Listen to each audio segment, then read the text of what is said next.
It is basically a quest to understand, where we all came from. That's one of those key human questions that everybody is kind of searching for the answer to. And, who am I? Who are my ancestors? And we're using the tools of science to get the answers to that. Oh, I like that. That's great. Because when I was born, my mother told me I had some blonde hair on my back. I don't know where it came from. It's not there now.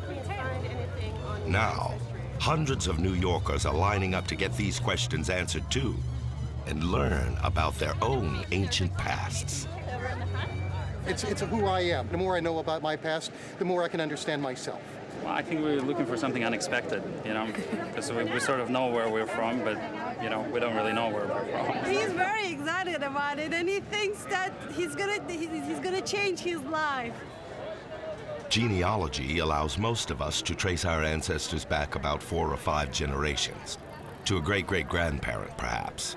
And probably we can go as far as probably 100 years. This is your deep, deep ancestry, so we're not necessarily looking at your grandparents. If we're lucky, we know where these ancestors lived. Well, I certainly don't know much about my background. I know that, I'm from Madras, the southern part of India. My parents lived there, and my grandparents lived there. So beyond them, I have no clue at all. My mom's from South Korea, and on my father's side, I am German, Irish, English, and I think a little bit of Native American, but that part I'm not sure.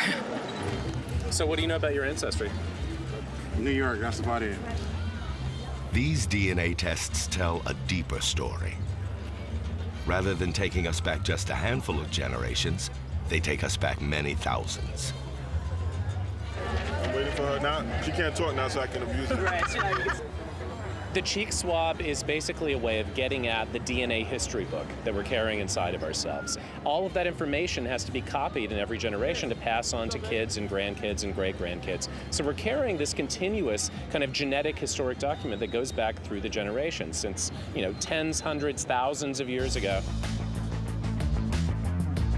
No matter where we're from, how different we appear, if we look back through the generations at the roots of the human family tree, we find we are all related. Our ancient connections may not be obvious to this group. Our ancestors adapted to different climates, and as a result, humans are now among the most physically varied-looking species on the planet. But looks can be deceiving.